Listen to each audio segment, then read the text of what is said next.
देखिए, इस वीडियो में मैं आपको एल्बर्ट आइंस्टीन साहब के वो 12 प्रिंसिपल्स बताऊंगा जो हम सभी को फॉलो करना चाहिए। सबसे पहली चीज, नया करने से कभी भी मत डरो। देखिए, आइंस्टीन साहब एक साइंटिस्ट थे और एक साइंटिस्ट का पूरा खेल नए आइडियाज पर टिका होता है। नए आइडियाज यानी नई थ्योरी। तो साइंटिस्ट ये करते हैं कि एक थ्योरी को डिफाइन करते हैं और फिर एक्सपेरिमेंट्स कर करके उस थ्योरी को गलत प्रूव करने की कोशिश करते हैं। और बहुत सारे एक्सपेरिमेंट्स करने के बाद अगर कोई थ्योरी गलत प्रूव नहीं होती तो उस थ्योरी को सही मान लिया जाता है। और उस थ्योरी को तब तक सही माना जाता है जब तक कोई एक्सपेरिमेंट उस थ्योरी को गलत प्रूव नहीं कर दे। और आपने देखा भी होगा कि काफी सारी थ्योरीज जो पहले सही मानी जाती थीं, बाद में गलत प्रूव हो गईं। पर अगर कोई साइंटिस्ट इस बात की परवाह करेगा कि कहीं उसकी थ्योरी गलत नहीं हो जाए, तो फिर वो नया कुछ भी नहीं कर पाएगा। और यही आइंस्टीन साहब का सबसे पहला रूल है कि जब भी आप कुछ नया करोगे तो गलतियां होंगी, और गलतियों के डर से कभी भी कुछ नया करने से मत डरो। दूसरी चीज जो आइंस्टीन साहब कहते हैं कि फ्यूचर के बारे में कोई बहुत ज्यादा नहीं सोचना चाहिए। आपका पूरा ध्यान कुल मिलाकर इस चीज पर होना चाहिए कि आप इस समय का सबसे बेहतरीन इस्तेमाल किस तरह से कर सकते हो। इस चीज को भी समझिए कि आइंस्टीन साहब ये नहीं कह रहे हैं कि हमें फ्यूचर की प्लानिंग ही नहीं करना चाहिए। वो केवल इतना कह रहे हैं कि हमारी थिंकिंग जहीर भाई की तरह नहीं होना चाहिए। तीसरी चीज जो आइंस्टीन साहब कहते हैं, कभी भी किसी के हिसाब से मत चलो और कोई भी काम किसी को खुश करने के लिए मत करो। देखिए, लोग आपका मजाक केवल और केवल तभी तक उड़ा सकते हैं जब तक आपने जो सोचा था आप उसको कर कर नहीं दिखा देते। भाई, दशरथ मांझी साहब का शुरुआत के 10-15 साल तक लोगों ने खूब मजाक उड़ाया। इसके बाद जब उन्होंने पहाड़ चीर कर रख दिया तो फिर सब चुप हो गए। चौथी चीज, और इस चीज के बारे में आइंस्टीन साहब खुद कहते हैं कि मैंने जितनी भी डिस्कवरीज करी हैं वो मैं इसलिए कर पाया क्योंकि मैं एक समझदार आदमी की तरह नहीं सोचता। मुझ में कोई स्पेशल टैलेंट नहीं है। मैं केवल समस्याओं के साथ थोड़ा ज्यादा समय बिताता हूं और थोड़ा सा ज्यादा जानने की कोशिश करता हूं। अब इस चीज को आप अपनी जिंदगी में किस तरह से इस्तेमाल कर सकते हैं उसको भी समझ लीजिए। देखिए, आमतौर पर होता यह है कि अगर कोई स्टूडेंट किसी सब्जेक्ट में कमजोर होता है तो वो उस चीज की कोचिंग ज्वाइन कर लेता है। पर किसी भी कोचिंग में जाने का सबसे बड़ा नुकसान यह होता है कि आप अपने दिमाग का इस्तेमाल करना नहीं सीख पाते। भाई, जैसे ही आपको कोई परेशानी आती है आप वैसे ही अपने टीचर से पूछ लेते हो। पर अगर आप अपने दिमाग का और इस्तेमाल करें और ज्यादा पढ़ाई करें तो आपकी प्रॉब्लम सॉल्विंग स्किल्स डेवलप होंगी। और अगर आपकी प्रॉब्लम सॉल्विंग स्किल्स डेवलप हो गई तो आपको कभी भी जिंदगी में नौकरी नहीं ढूंढना पड़ेगी। पांचवी चीज जो आइंस्टीन साहब कहते हैं, इमेजिनेशन सबसे बड़ी चीज होती है। अब एक चीज ये भी है कि जितने भी दुनिया के बड़े बड़े लोग हुए हैं वो सभी इमेजिनेशन को बहुत ही ज्यादा इंपॉर्टेंस देते हैं। पर सवाल ये उठता है कि इमेजिनेशन में इतना बड़ा है क्या? देखिए, इमेजिनेशन की सबसे बड़ी खासियत यह है कि ये असल में हवा में की जाती है कि कोई चीज है ही नहीं और सोच रहे हैं कि अगर ये चीज होती तो कैसा होता, और फिर ये सोचना कि इस चीज को बनाया कैसे जाए।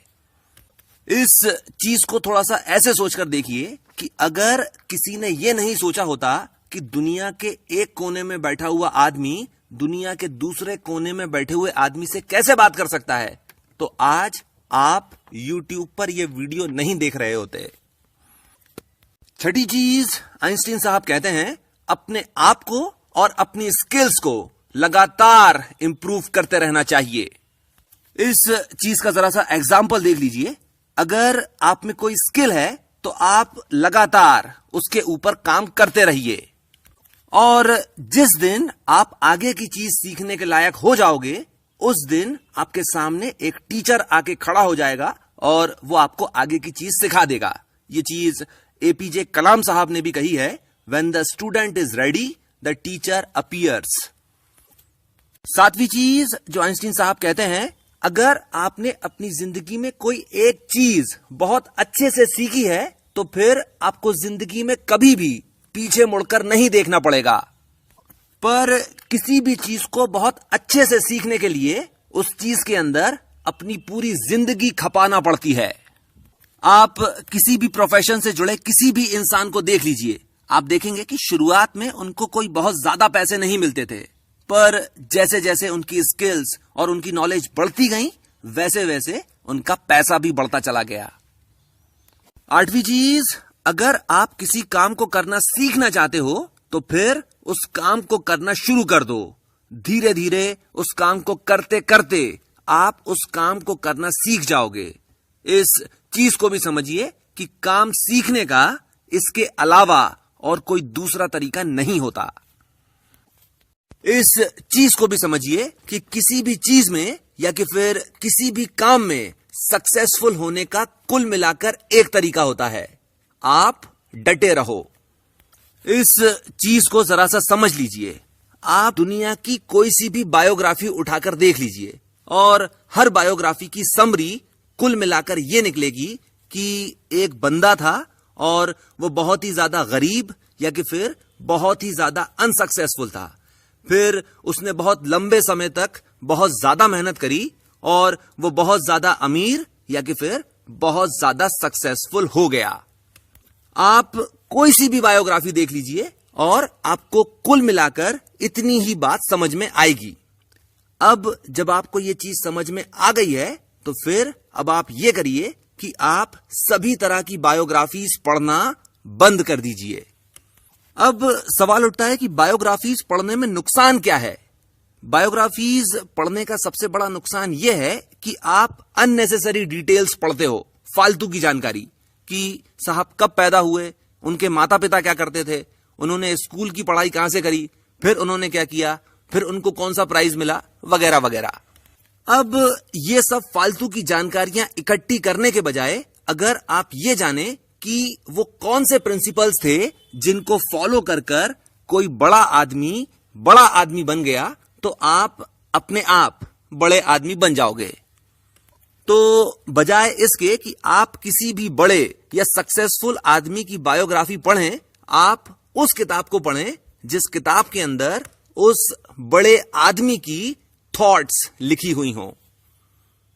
10वीं चीज जो आइंस्टीन साहब कहते हैं कि एक समझदार इंसान की पहचान यह होती है कि जब वो देखता है कि किसी काम को किसी एक तरीके से नहीं किया जा सकता, तो वो काम तो वही करता रहता है पर अपने काम का तरीका बदल देता है। इसका एक एग्जाम्पल देख लीजिए। एडिसन साहब जब बल्ब बना रहे थे तब उन्होंने 10,000 बार एक्सपेरिमेंट्स किए और हर एक्सपेरिमेंट में वो एक अलग गैस और अलग फिलामेंट का इस्तेमाल करते थे, और अगर वो एक्सपेरिमेंट फेल हो जाता था तो वो उस एक्सपेरिमेंट को नोट कर लेते थे।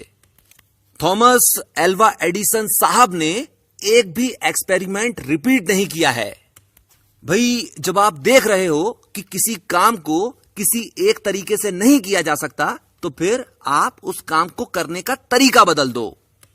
और जब आप अलग अलग तरीकों को ट्राई करोगे तो आपको एक ना एक कोई ऐसा तरीका तो मिल ही जाएगा जिस तरीके से उस काम को किया जा सकता हो।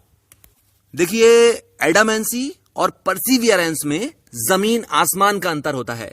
एडामेंसी यानी आप देख रहे हो कि किसी काम को इस तरीके से नहीं किया जा सकता, फिर भी आप उस काम को उसी तरीके से करने की कोशिश करते रहते हो।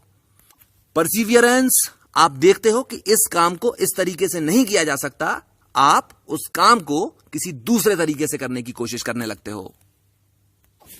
11वीं चीज जो आइंस्टीन साहब कहते हैं कि किसी भी काम को करने से पहले इस बात को पक्का कर लेना चाहिए कि वो काम और उस काम को करने का तरीका दोनों सही होना चाहिए। 12वीं चीज, और ये बहुत ही ज्यादा जरूरी चीज है, आइंस्टीन साहब कहते हैं कि किसी भी काम को केवल इसलिए नहीं करना चाहिए ताकि आप ज्यादा सक्सेसफुल हो सकें या कि फिर आप ज्यादा पैसा कमा सकें। किसी भी काम को केवल और केवल इसलिए करना चाहिए ताकि आप ज्यादा से ज्यादा लोगों को फायदा पहुंचा सकें।